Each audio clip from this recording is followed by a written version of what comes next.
शिव को बहुत प्रिय है अमरनाथ।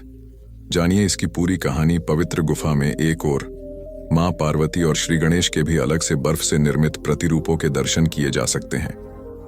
एक बार देवी पार्वती ने देवों के देव महादेव से पूछा, ऐसा क्यों है कि आप अजर अमर हैं, लेकिन मुझे हर जन्म के बाद नए स्वरूप में आकर फिर से बरसों तप के बाद आपको प्राप्त करना होता है। आपके अमर होने के रहस्य क्या है? महादेव ने पहले तो देवी पार्वती के उन सवालों का जवाब देना उचित नहीं समझा, लेकिन पार्वती के हठ के कारण कुछ गूढ़ रहस्य उन्हें बताने पड़े।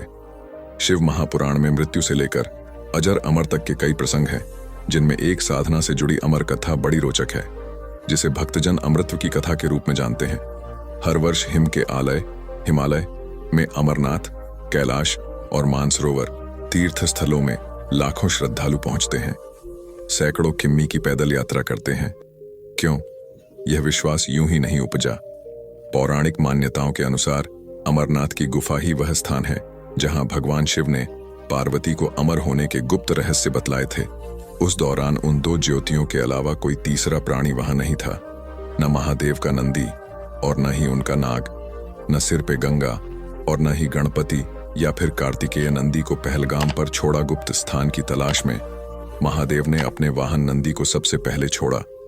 नंदी जिस जगह पर छूटा उसे ही पहलगाम कहा जाने लगा। अमरनाथ यात्रा यही से शुरू होती है। यहां से थोड़ा आगे चलने पर शिवजी ने अपनी जटाओं से चंद्रमा को अलग कर दिया। जिस जगह ऐसा किया वह चंदनवाड़ी कहलाती है। इसके बाद गंगा जी को पंचतरणी में और कंठाभूषण सर्पों को शेषनाग पर छोड़ दिया। इस प्रकार इस पड़ाव का नाम शेषनाग पड़ा। अगले पड़ाव पर गणेश छूटे। अमरनाथ यात्रा में पहलगाम के बाद अगला पड़ाव है गणेश टॉप। मान्यता है कि शिव ने एकांत की तलाश में इसी स्थान पर अपने पुत्र गणेश को छोड़ा था। इस जगह को महागुणा का पर्वत भी कहते हैं। इससे आगे महादेव ने पिस्सू नामक कीड़े को भी त्यागा था। जहां पिस्सू को त्यागा था उस जगह को पिस्सू घाटी कहा जाता है। यहां से शुरू होती है शिव पार्वती की कथा।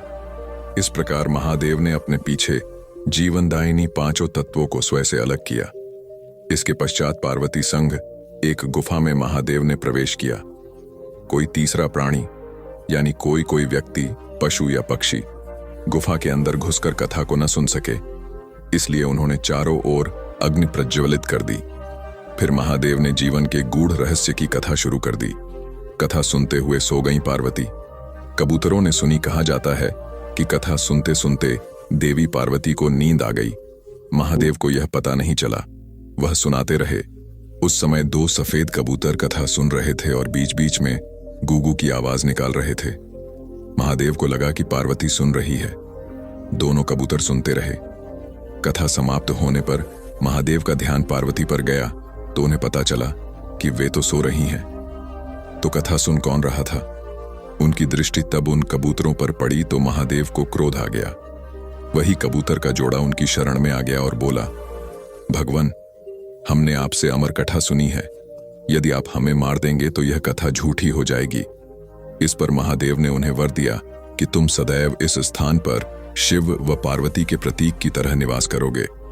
अंततः कबूतर का यह जोड़ा अमर हो गया और यह गुफा अमर कथा की साक्षी हो गई। इस तरह इस स्थान का नाम अमरनाथ पड़ा। मान्यता है कि आज भी इन दो कबूतरों के दर्शन भक्तों को होते हैं। यहाँ हर वर्ष इन्हीं दिनों निर्मित होने वाला शिवलिंग किसी आश्चर्य से कम नहीं है।